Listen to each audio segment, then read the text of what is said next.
Hello, 7-Elevens. This is Module 2, Organization and Learner Trends. I want to start out this little overview for the module with a point of view from the trenches. And this is really, this is an example from my everyday life as a department chair. And so first of all, I want to say, every day really is an adventure being a department chair, and it's really so much about untangling what really matters and trying to figure out, the needs. And here's the situation. Let me just throw this at you. And this is a real one. So a student, one of several, waited until the beginning of the second week of classes to try and sign up for 3 courses that they need to take simultaneously within our teacher ed program out of my department. Now, the university requires or allows students to register for classes up to 10 days late without the dean's approval, right? And these are courses that are required for admission into the College of Education, so required for admission into professional education. The student was literally in my classes previous semester, and he failed all 3 of these courses. So he failed all 3 of these courses the previous term, waited until the beginning of the second week of school to contact the department to receive permission to enroll in these courses. So you're the chair, and the courses require your permission in order to allow enrollment. After the student contacted the department, the student's advisor also contacted you and said, hey, could you, give this kid a break? He could sure use some help here. Okay. So do you let him into these 3 classes or don't you? Oh, what do you do? And whose point of view do you look at? And, if you don't let the kid in, first of all, he will fall below the 12 credits required in order to receive full financial aid, and he will be a semester behind. Now, that wouldn't always cause a problem, but because he's on a sports team, which is why the advisor was advocating on his behalf, there will be a problem if he isn't enrolled full time. So those things are on the one side, and the other is that you have faculty who you would be bringing the student into their classes. So you would be knowingly assigning a student who already failed these classes because of lack of work. You would be putting him into courses where he would already be behind. Now, is that a great situation for your faculty? Classes are already larger than normal. It's COVID, and students are requiring a whole lot more support and assistance than they ever had before. So what do? Do you allow this student to register and tell your faculty that they need to meet this student's needs? Or do you tell the student no? These are the kinds of situations that I'm faced with day in, day out. And most of us who are in program management sorts of positions, we need to think about, when a request like this comes in, we need to think about, yes, the needs of the learner. And we also need to think about the needs of the program or the organization. And then in higher ed, And in most places, there's usually somebody in the middle too that we need to be thinking about. And here is the faculty. So this situation that I brought up, I feel is, it's not a surprising situation. It's not an unusual situation, but it also represents the complexity of these sorts of decisions, because it's not just the needs of the organization, or the needs of the program. There are many programs that are involved in this situation. So for example, there's the sports program, there's the teacher education program, there is the faculty involved in this, there's then of course the learner.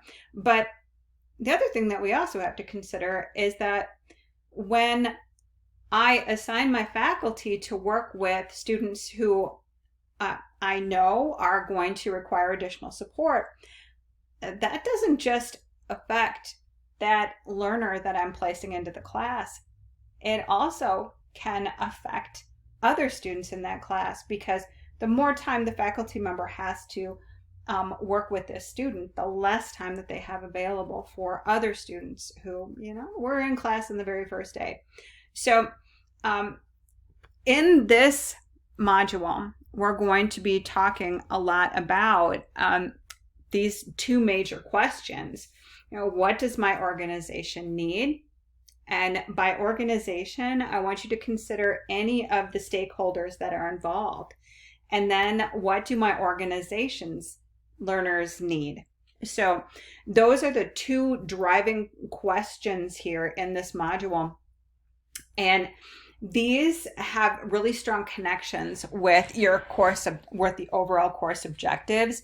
So course objective number 2 is students will determine ways to gather trends and needs in their own organizations. And this also, as we get into this, I think you'll see this module is going to provide some tools and ways of thinking so that you can start to really get inside of so this number 2, students will understand diverse populations and organizations. So when we start talking about empathy and perspective taking, you'll see that that is a tool that you will be able to use with number 5 there, understanding diverse populations and organizations.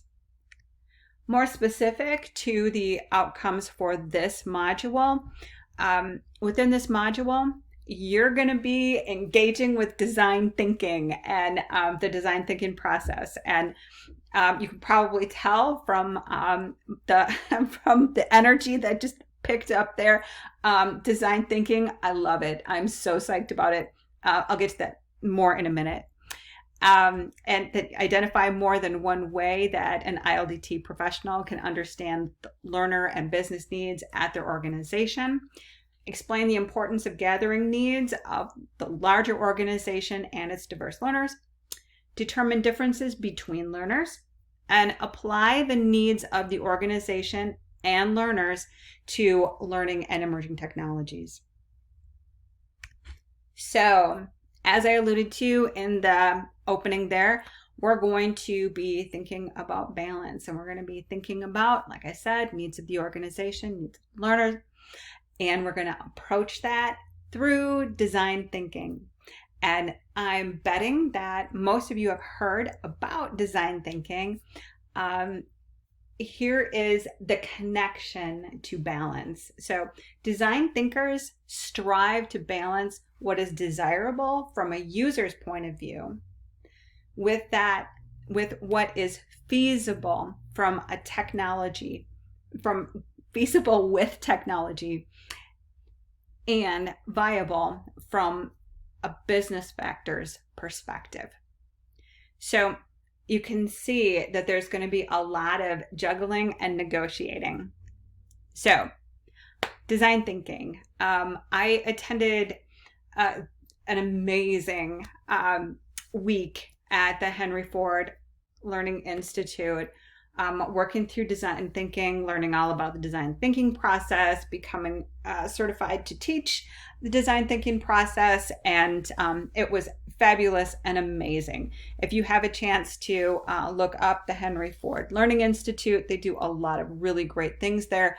I hope one day to go to Stanford D School, and this is the overall model that they created there. D School is design school, and that if you haven't ever looked up at Stanford D School, please do. Oh my gosh, the things that they do are incredible. The thinking that they're able to get people into, and the innovation that they spark and really move forward, it's incredible. But this is the design thinking process diagram, and I'm not going to go through all of the different things, of the different components here. That will be for you to take a look at and unpack through your readings and learning materials. But the process here is empathize, define, ideate, prototype, test, and assess. And this assess here, I wanted to say assess, this is really tacked on at the end, and that is distinct in the Stanford D School from what a lot of the other models show. And I think this is really important, especially for those of us in learning and development, because assessment is something that really helps us show impact of the learning interventions that we design. And so assess is something that we're absolutely going to focus on. It's just not going to be the focus of what we're talking about tonight or today in this module.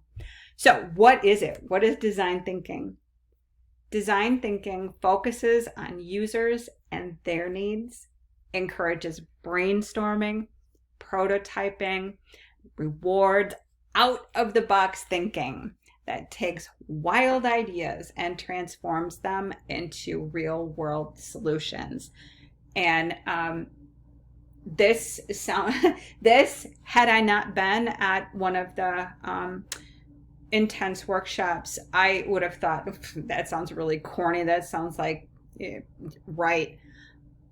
No, that's exactly what happens. And the brainstorming is definitely a key to it.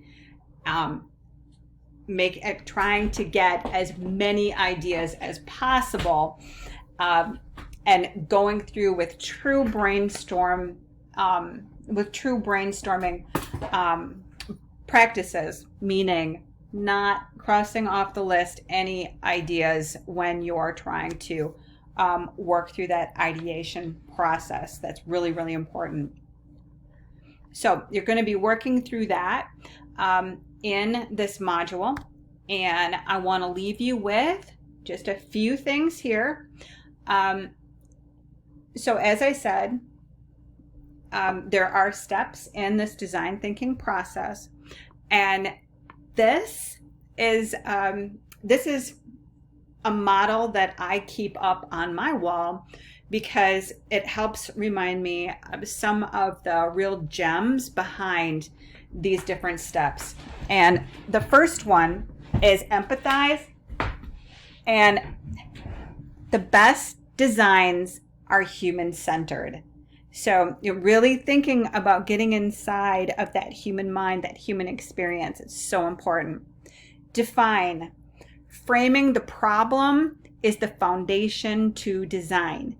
If we don't spend enough time really getting down to the nitty-gritty of what that problem is that we're trying to resolve, or the learning gap that we're trying to close, our training, our workshop, our learning intervention is never going to have the intended outcome that we're looking for.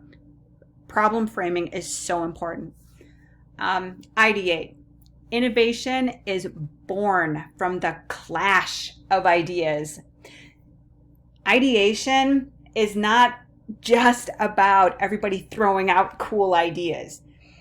It's about really hashing those ideas through once you have them all on the table. And what may look like polar opposites when they're all posted up in front of you in terms of ideas. You need to really get in there and manhandle those ideas and wrestle with them. And it's from that process of wrestling and gnashing through them that the greatest ideas are formed. Prototyping. Showing is better than telling. And this is one of the things that I learned early in my video game design courses. Showing is better than telling. It was so much easier to storyboard something out than to try and describe it. So in prototyping, you're developing a mock-up, a trial run, a walkthrough, that sort of a thing, storyboard, and testing. Testing is the difference between, here we go, the difference between creative people and innovative people is action. And we get to the action phase by taking that prototype and testing it, and then getting feedback and refining it, and then getting feedback and refining it. So we go through this whole process of testing, iteration, testing, next iteration. And that's how amazing things come to be. So you're going to be on an amazing journey during this module. Design thinking is something that you will be able to use no matter what career path you decide to eventually go on. And it's also something that you can use in your day-to-day jobs right now. So I hope you enjoy the content and the activities in this module. I'm always here to help. Please make sure, just reach out to me if there's anything that you need or anything I can do, anything you want to talk about. I'm here. I am approachable. I'm very eager to work with all of you. So enjoy this module, and I'll be in touch soon.